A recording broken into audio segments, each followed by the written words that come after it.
some call this the Smith family plot, which means that just about everybody in this plot has to be related to the Smith family in some way or another, either by marriage or by blood. In the email that I sent to you, I mentioned that we were going to be meeting near here, and some of you already saw Christopher Nemelka's headstone over there. It's kind of an interesting headstone. Eric and I were here for the dedication of that headstone. He had his attorney out here, and I don't know if I don't think the media showed up. I think they were kind of ticked off at him. But a lot of Christopher Nemelka's followers were out here. He actually believes that he is the reincarnated Hiram Smith. Now, Hiram Smith's not buried here. He's back in Nauvoo next to his brother. And Hiram and Joseph Smith and Emma Smith are all buried back in Nauvoo, along with his family. A lot of his family members are there. So, but Christopher believed that, I guess it was Joseph Smith spoke to him or somebody and said that he was the reincarnated Hiram. And he is quite an interesting guy. He has claimed to have translated the sealed portion of the gold plates. He really does believe that. After they did the dedication, he wasn't here for the dedication, but afterwards he spoke at I think it was a religious science church down the street, and we went and heard him there. And there were some Mormons there that were not too happy with him and got up and left. The question I had to ask about this is, why should we believe Christopher Nemelka any more than we should believe Joseph Smith? I mean, really, they're like two peas in a pod when it comes to these claims, and there's really no evidence to support the claims that they're making. So, but anyway, this area you're going to see a lot of, I don't know if you're familiar with a lot of the Smiths' names. It can be very confusing, as you probably recognize, that there's a lot of Joseph Smiths, there's a lot of Smiths, and because you're going to find in polygamy, there's going to be a lot of names that are related, maybe not all by the same wife, by the same mother, but you're going to see a lot of names that are very familiar around here if you ever listen to the news. I've often wondered if that guy over there is related to Carl Wimmer. I don't know, he might be. And it's just, every time I come here I find something new. In fact, I'm still looking for a headstone. There's a Thomas McKeever out here, and who's related to who was the father of Margaret McKeever Cannon. Margaret McKeever married Jesse Cannon, who was the nephew of George Q. Cannon, who was a member of the First Presidency. I think they're over there somewhere. Over there. Yeah, so if that's related to me, I'm a part of Mormon royalty. Now, you're going to notice there's a lot of wives here for Joseph F. Smith. Wives for Joseph Fielding Smith are down here. And naturally, when Joseph F. Smith was alive, polygamy was illegal for a lot of that time because of the manifesto in 1890, even though a lot of Mormons were still practicing it, even though they told the federal government that they weren't going to do it any longer. That's why they had to come up with the second manifesto in 1904, the one we called the Now We Really Mean It Manifesto. And that's when they started excommunicating members if they were practicing polygamy afterwards. But mainly 1890 was just a promise to the government, really to get the government off their back, because the government was starting to sell off the church's property because of the practice of polygamy. Joseph F. Smith actually went to trial, was found guilty for practicing what they called at that time unlawful cohabitation. But none of them, and this is where I guess you kind of have to be a little sympathetic to the Mormons that were involved in plural marriage, because, okay, if you were to all of a sudden stop practicing plural marriage by force of law, what happens to those wives that were depending on you? And I can kind of sympathize with the dilemma that a lot of the men who were practicing polygamy found themselves in. I mean, what are you going to do? There's an interesting dilemma in this. If you go to the Beehive House, because that's where Brigham Young's not buried here, but he lived in the Beehive House. He's buried on First Avenue, and one of the things that they will tell you on your tour of the Beehive House is that the reason that Brigham Young practiced plural marriage was so that he could take care of women who lost their husbands in the persecutions around Missouri and Illinois. I always ask him, well, why did he have to marry them to take care of them? Why do you have to do that? I mean, why can't you just take care of them without all the other benefits that are involved in that? I don't know. The missionaries don't have an answer, because certainly that question is off their script. They're not about to know what to do with a question like that, but I think it's a fair question. There's no reason why marriage had to play into it. And besides, how many men do you really think lost their lives during the persecution period? Any guesses? Thousands, okay. Thousands, hundreds. Actually, in all that I've researched, the most I can find that seems somewhat documented, at least by someone who should know these things, is probably not even, maybe 100. It's not all that many, and there are statements to that effect that maybe around 50 to 100. Now the question is if there were really only that few men who lost their lives due to persecution, is that really worth changing all the social norms when it comes to marriage?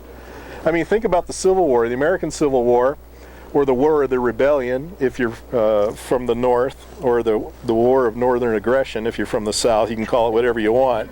But you figure there were 600,000 casualties during the Civil War. Now that doesn't mean deaths, that just means someone that was either wounded, lost, or killed.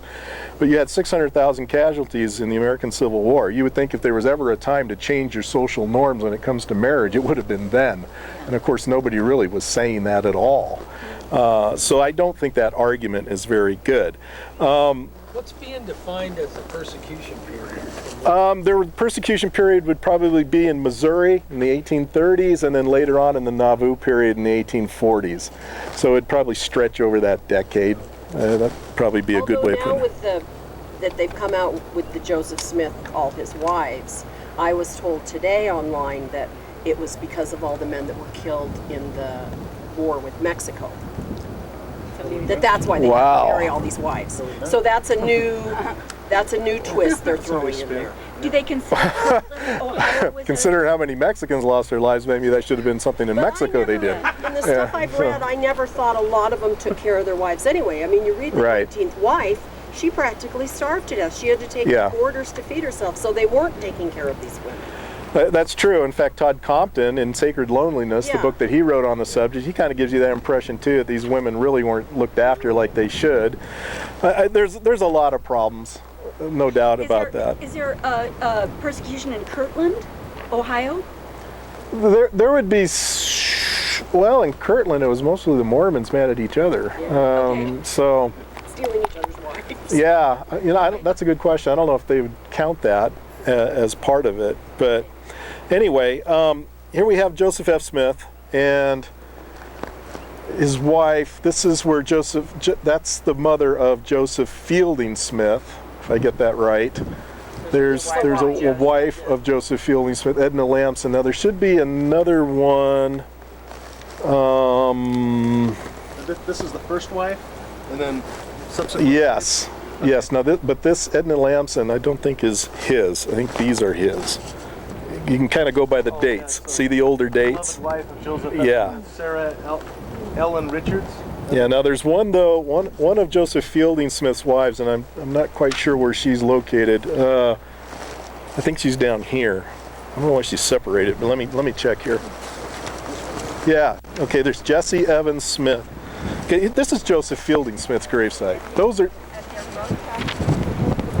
That's confusing. But this is the one I want to point out too. Ethel G.R. Smith. The R stands for Reynolds. She was the daughter of George Reynolds. George Reynolds was the test case when polygamy was going to be brought to trial, and the courts were looking at this. The Mormons used George Reynolds as a test case. And it was called Reynolds versus the United States. I believe it was 1878. And the Mormons were arguing that the freedom of religion allowed Mormons to practice polygamy, and that was their defense. Hey, this is our religion. We're allowed to practice our religion. The interesting thing, though, is in 1878, the Supreme Court didn't look at the freedom of religion like it's looked at today. Religion was understood at that time as referring to the Christian religion. And a lot of the the founding fathers, and you can find this in their writings, they looked at the First Amendment as more of a protection for the Christian faith, not just any old religious faith. And of course, when you have that position, the court looked at Reynolds' Mormonism and said, that's not protected by the First Amendment because polygamy is not a Christian practice. So George Reynolds lost. Well, that was her father, George Reynolds. And Ethel, I'm trying to remember what her first name is. It's skipping right now. But anyway, another interesting thing about this is you have Jesse Evans Smith, you have Ethel Smith, Louis Smith. They're all sealed to Joseph Fielding Smith, the 10th president of the Mormon Church. These women were all sealed to him in the Salt Lake Temple after his first wife died. And no doubt, he has every hope of being with all those wives in the hereafter. So when they talk about polygamy no longer being a part of Mormonism, that's not exactly true. It's just not practiced the same way as it was in the 19th century. They still believe in what's known as celestial polygamy. And if you were to ask a knowledgeable Mormon, will all these wives be his in the hereafter, they would say yes. Why would you be sealed for time and eternity if you didn't have the hope of being with those women in the next life? So obviously polygamy is still believed. And so when they say that they don't believe that, that's not actually true. That's not telling the whole story. Another interesting headstone is the one that Eric's standing on. You'll see Bruce Red McConkie Jr. Now Bruce Red McConkie Sr., the Mormon apostle, he's up the hill over there. This was a child that they had that died very young, as you can see, September 9th to November 2nd, about a month. The reason why the child was probably buried here is because Joseph Fielding Smith was the father-in-law of Bruce McConkie. So there's the relationship there. And my question is, why is McConkie up on the hill? I don't know. I don't have an answer for that. Church Wilford Woodruff, he is, I guess you could say, the bad guy in Mormon history if you're a fundamentalist Mormon, okay? Because this is the guy who signed the manifesto. And so he's buried here with his wives, as you can see. And, one of the more interesting headstones would be that one over there. That's Anthony Ivins with the big log on it. He was a member of the First Presidency. When I was compiling quotations for In Their Own Words, I had heard that he had given a speech that was just wow when it came to blacks holding the priesthood. So I went down to the archives to read it, and I had to go in and actually they had to take it out of the archives, which means I couldn't photocopy it or anything like that. But boy, that speech is just incredible. We quote a lot of it in my book, In Their Own Words. But let's see, I think that might be Erastus Snow over here. He was a Mormon apostle. One thing you can notice on the headstones here, if they have this little bronze or brass plaque on it, that shows that they were pioneers, that they came out here in the waves of the pioneers. Yeah, this is Erastus Snow. He was a Mormon apostle. He is one of the few quotations that we can find where he actually does talk about the necessity of a priesthood-holding man raising his wife from the grave on the resurrection day. Wow. You don't find too many quotes like that still around, and at least I should say still around. At least you won't find him in a lot of the reference books that are easy to obtain. But he is one of those. Let me point this one out. This is probably not one of the bigger names in Mormonism, but G. Homer Durham. He actually wrote a book on Whitso, and so as you can see, his wife's last name was Whitso.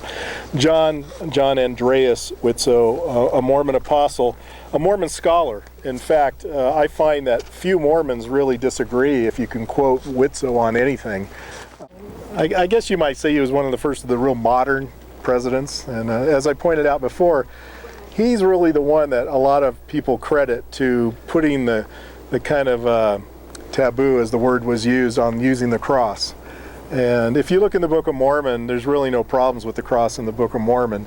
But that was something that came about later on, and some say it was attributed to David O. McKay because he didn't want to be mixed with Catholicism. That was the big issue.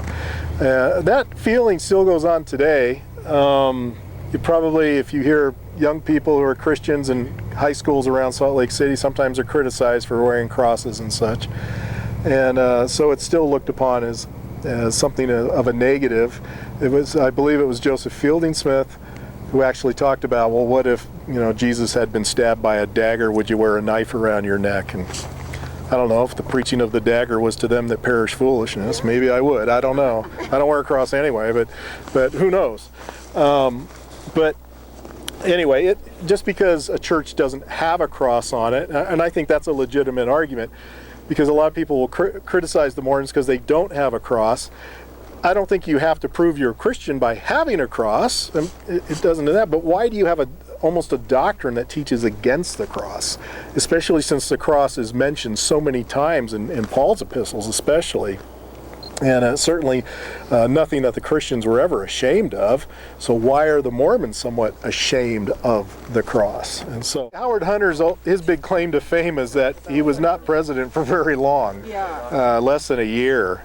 And so we really don't know what kind of a leader he would have been. Kind of like, John F. Kennedy. He just wasn't in there long enough to really prove himself one way or the other. And as far as his writings are concerned, there's not a whole lot to get out of it. He probably was a very kind, patient, courteous man. A lot of Mormons are, but that's his claim to fame, is he was president shorter than anybody else. His parents are buried down near, well, not near the Smiths, but they're down in that area.